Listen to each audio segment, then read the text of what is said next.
Bonjour à toutes et à tous, et bienvenue dans ce nouvel épisode où nous allons explorer ensemble les territoires inexplorés de votre propre potentiel. Aujourd'hui, je veux commencer par vous poser une question qui a probablement traversé l'esprit de chacun d'entre nous au moins une fois. Pourquoi? Pourquoi certaines personnes, qui ne semblent pas plus intelligentes, ni plus éduquées, ni même plus travailleuses que la moyenne, parviennent-elles à des sommets vertigineux de succès, de richesse et de bonheur, alors que la grande majorité lutte simplement pour joindre les deux bouts? Laissez-moi vous emmener dans une salle de conférence, il y a quelques années. Imaginez l'ambiance. Un vice-président marketing d'une grande entreprise est sur l'estrade. Il est visiblement excité, mais aussi intrigué. À ses côtés se tient un homme, appelons-le Harry. Harry a l'air tout à fait ordinaire, il ne paie pas de mine. Pourtant, l'année passée, Harry a gagné 5 fois plus que la moyenne des autres vendeurs. Et bien plus que des gens considérés comme plus brillants que lui. Le vice-président pose alors la question fatidique à l'audience, Harry est-il 5 fois plus intelligent? Non, les tests de QI le prouvent. Travaille-t-il 5 fois plus dur? Impossible, le temps n'est pas extensible. A-t-il eu plus de chance? Absolument pas, il couvre le même territoire que ses collègues. Alors, quelle est la différence? La réponse tient en une phrase qui va être le fil conducteur de notre voyage aujourd'hui, Harry pense 5 fois plus grand. C'est là que réside le secret. Le succès n'est pas déterminé par la taille de votre cerveau, mais par la taille de vos pensées. C'est ce que David J. Schwartz appelle la magie de voir grand. Mais alors, si c'est si simple, pourquoi tout le monde ne le fait-il pas? C'est parce que nous sommes tous, à des degrés divers, conditionnés par notre environnement à penser petit, à nous contenter de peu. À croire que le succès est réservé à une élite prédestinée. Mais aujourd'hui, nous allons briser ce conditionnement. Tout commence par une étincelle fondamentale, celle de la croyance. Croire que l'on peut réussir, c'est déjà réussir à moitié. Vous savez, le doute est une force physique négative. Quand vous doutez, vous attirez des raisons d'échouer. Mais quand vous croyez, vraiment, sincèrement, que vous pouvez déplacer une montagne, votre esprit se met en marche pour trouver les moyens de le faire. Ce n'est pas de la pensée magique, c'est de la mécanique mentale. Le « comment faire » vient toujours après le « je crois que je peux ». Pensez à ces jeunes entrepreneurs, à ces explorateurs spatiaux, à ces bâtisseurs de ponts. Ils n'avaient pas toutes les réponses au départ, mais ils avaient la conviction inébranlable qu'ils allaient réussir. C'est cette foi qui mobilise l'énergie, le savoir-faire et la puissance nécessaires pour transformer l'impossible en possible. Imaginez votre esprit comme une usine incroyable qui tourne 24 heures sur 24. À la tête de cette usine, il y a 2 contremaîtres. Appelons le premier Monsieur Triomphe et le second Monsieur Défaite. Ils sont tous les deux très obéissants. Si vous vous levez le matin en vous disant « quelle journée difficile m'attend », Monsieur Défaite prend les commandes. Il va immédiatement mobiliser des pensées tristes, des souvenirs d'échecs, des raisons d'avoir peur. Il va fabriquer, littéralement, une mauvaise journée. À l'inverse, si vous dites « aujourd'hui est une belle journée pleine d'opportunités », Monsieur Triomphe entre en scène. Il va chercher dans vos archives mentales vos succès passés, vos moments de joie, et vous donner l'énergie pour avancer. Le drame, c'est que la plupart des gens laissent Monsieur Défaite diriger l'usine la plupart du temps. La première étape pour voir grand, c'est de licencier Monsieur Défaite et de donner le plein pouvoir à Monsieur Triomphe. Cependant, sur ce chemin vers la grandeur, nous rencontrons un obstacle majeur, une maladie insidieuse qui paralyse des millions de personnes. Schwartz l'appelle l'excusite, la maladie de l'excuse. C'est l'art de se trouver des justifications pour ne pas réussir. Regardez autour de vous, écoutez les conversations. Les gens qui ne réussissent pas ont toujours une encyclopédie de raisons pour expliquer leur situation. Et les formes les plus courantes de cette maladie touchent la santé, l'intelligence, l'âge et la chance. Prenons l'excuse de la santé. Je ne suis pas en assez bonne forme pour entreprendre cela. C'est une excuse classique. Pourtant, il n'y a pas un seul être humain sur Terre qui soit physiquement parfait. La différence, c'est l'attitude. J'ai connu un homme qui avait une prothèse cardiaque et qui menait une vie plus active et plus joyeuse que des hommes de 20 ans ses cadets. Parfaite santé. Il refusait de se plaindre. Il disait souvent qu'il préférait s'user que de rouiller. Le remède à l'excusite de la santé, c'est de refuser de parler de ces maux. de refuser de s'inquiéter outre mesure et d'être profondément reconnaissant pour la santé que l'on a. La vie est faite pour être vécue, pas pour être économisée comme une vieille porcelaine. Ensuite, il y a l'excusite de l'intelligence. Je ne suis pas assez malin. C'est une tragédie silencieuse car beaucoup de gens sous-estiment leur propre intelligence et surestiment celle des autres. Mais écoutez bien ceci, ce n'est pas la quantité d'intelligence que vous avez qui compte, c'est la façon dont vous l'utilisez. La pensée qui guide votre intelligence est bien plus importante que la puissance brute de votre cerveau. Un homme avec un QI de 100 qui est optimiste, coopératif et positif gagnera toujours plus d'argent et de respect qu'un homme avec un QI de 120 qui est pessimiste et négatif. Le savoir n'est pas le pouvoir, c'est l'utilisation du savoir qui est le pouvoir. Ne confondez jamais votre esprit avec un entrepôt de faits. Utilisez-le pour résoudre des problèmes, pour créer, pour rêver. C'est l'enthousiasme et l'intérêt qui déclenchent l'intelligence, pas l'inverse. Puis vient la question de l'âge. Je suis trop vieux ou je suis trop jeune. C'est fascinant de voir comment l'âge peut devenir un barreau de prison mentale. Vous avez des gens de 40 ans qui pensent que leur vie est jouée, alors qu'ils n'ont utilisé qu'une fraction de leur temps productif. Et vous avez des jeunes de 25 ans qui n'osent pas prendre de responsabilités par peur de manquer d'expérience. La réalité, c'est que l'âge est un état d'esprit. Si vous croyez que vous êtes capable, vous avez le bon âge. Ne laissez jamais les chiffres du calendrier dicter vos ambitions. Regardez autour de vous, les opportunités ne demandent pas votre carte d'identité, elles demandent votre compétence et votre audace. Enfin, il y a l'excuse de la chance. C'est juste un coup de bol. Non, ce n'est jamais juste un coup de bol. Quand on analyse la réussite, on trouve toujours de la préparation, de la planification et une attitude positive. La chance est ce qui arrive quand la préparation rencontre l'opportunité. Ceux qui pleurent sur leur malchance sont généralement ceux qui n'ont pas semé les graines du succès.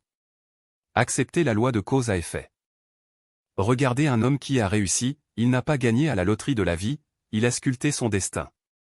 Maintenant que nous avons diagnostiqué ces maladies de l'attitude, parlons de quelque chose qui nous touche tous, la peur. La peur est réelle, elle n'est pas imaginaire. C'est l'ennemi numéro 1 du succès. Elle empêche de saisir les opportunités, elle use physiquement, elle rend malade. Mais la peur peut être vaincue. Et le remède le plus puissant contre la peur, c'est l'action. L'indécision et le report fertilisent la peur. L'action la guérit. Prenons un exemple simple. Vous avez peur de passer un coup de fil important? Plus vous attendez, plus le téléphone semble lourd, plus votre voix intérieure vous donne des raisons de ne pas appeler. Mais si vous décrochez et composez le numéro immédiatement, la peur se dissipe. Vous avez peur de l'opinion des autres? Agissez selon votre conscience et la peur disparaîtra. Vous avez peur des gens? Mettez-les en perspective. Rappelez-vous qu'ils sont des êtres humains comme vous, avec leurs doutes et leurs incertitudes. Regardez-les dans les yeux. Marchez 25% plus vite. Tenez-vous droit. Souriez franchement. Ces actions physiques envoient un message puissant à votre cerveau, je suis confiant. Et votre cerveau finit par le croire. C'est un cercle vertueux. Cela nous amène naturellement à la notion de créativité. Souvent, on associe la créativité aux artistes, aux écrivains, aux inventeurs. Mais voir grand, c'est aussi être créatif dans sa vie quotidienne, dans son travail, dans sa famille. La créativité, c'est simplement trouver une meilleure façon de faire les choses. C'est croire que tout peut être amélioré. C'est refuser le statu quo. Les gens médiocres disent toujours « on a toujours fait comme ça ». Les gens qui voient grand disent « comment peut-on faire mieux ?» Pour développer cet esprit créatif, il faut d'abord croire que c'est possible. Quand vous croyez qu'une chose est impossible, votre esprit travaille pour vous prouver pourquoi elle ne peut pas être faite. Mais quand vous croyez, vraiment croyez, que quelque chose peut être fait, votre esprit se met en mode recherche de solutions. Il devient magnétique aux idées. Une autre technique puissante est l'écoute. Les grands leaders sont de grands auditeurs. Ils monopolisent l'écoute, pas la parole. En écoutant, vous apprenez, vous nourrissez votre esprit de nouvelles perspectives. C'est comme un engrais pour vos propres idées. Et n'oubliez jamais de stimuler votre esprit. Fréquentez des gens différents, des gens qui vous challengent, qui pensent différemment. Sortez de votre zone de confort social. Lisez des livres variés. voyager, même mentalement. Un esprit qui reste entre les mêmes quatre murs finit par s'atrophier. La créativité a besoin d'air frais pour s'épanouir.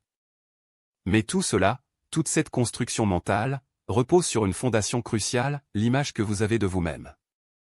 Vous êtes ce que vous pensez être. Si vous pensez que vous êtes petit, insignifiant, sans valeur, vous agirez comme tel, et le monde vous traitera comme tel. C'est une loi universelle. Mais si vous pensez que vous êtes important, que vous avez de la valeur, que vous méritez le succès, alors vous agirez avec assurance. Et le monde vous répondra avec respect. Votre apparence joue un rôle énorme ici. Ce n'est pas superficiel, c'est psychologique. Habillez-vous comme la personne que vous voulez devenir. Quand vous êtes bien habillé, propre, soigné, vous vous sentez mieux, plus confiant.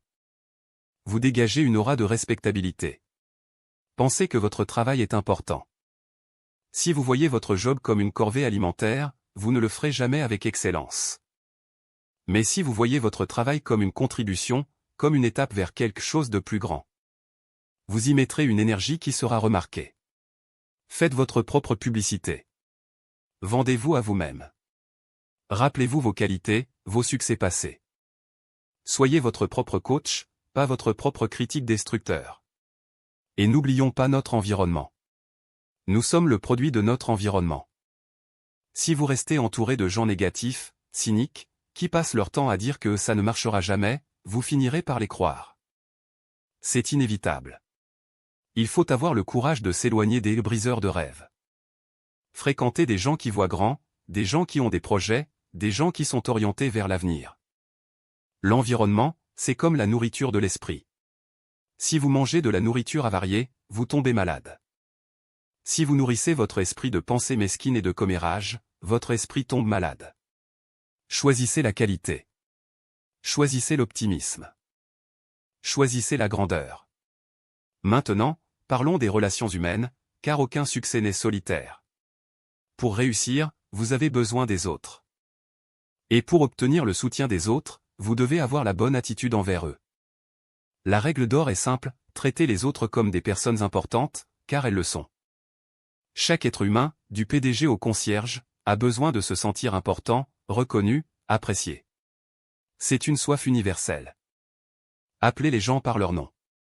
C'est le son le plus doux qu'ils puissent entendre. Intéressez-vous sincèrement à eux. Pas par manipulation, mais par véritable curiosité humaine. Soyez celui qui apporte les bonnes nouvelles, celui qui sourit, celui qui encourage. Ne soyez pas celui qui critique, qui se plaint, qui propage les rumeurs. Quand vous aidez quelqu'un à se sentir grand, vous grandissez vous-même à ses yeux et aux vôtres. Adoptez l'attitude de service. Demandez-vous, que puis-je faire pour aider, plutôt que qu'est-ce que je peux en tirer? Paradoxalement, c'est en donnant que l'on reçoit le plus. C'est la loi de la récolte, on ne récolte que ce que l'on a semé. Semez de la bienveillance, du respect, de l'aide, et vous récolterez du succès et de la loyauté. Cela nous conduit à l'action. Tout ce que nous avons dit jusqu'à présent, la croyance, la confiance, la vision ne sert à rien sans l'action. L'action est le détonateur. Beaucoup de gens ont de bonnes idées, mais très peu les concrétisent. Pourquoi? Parce qu'ils attendent le moment parfait. Ils attendent que toutes les conditions soient réunies, que tous les feux soient au vert. Mais laissez-moi vous dire un secret, le moment parfait n'existe pas. Il y aura toujours un obstacle, un risque, une incertitude. Les gens qui réussissent sont des gens d'action. Ils ne sont pas imprudents, mais ils n'ont pas peur de se lancer. Ils savent que l'action guérit la peur et que l'inaction nourrit le doute. Ils démarrent le moteur mental. Savez-vous que le plus difficile dans l'écriture d'un livre, c'est d'écrire la première phrase? Le plus difficile dans le sport, c'est de mettre ses chaussures. Une fois que vous êtes en mouvement, l'inertie joue en votre faveur. Alors, ne tergiversez pas. N'attendez pas l'inspiration, provoquez-la par l'action. Soyez un activiste de votre propre vie. Prenez l'initiative.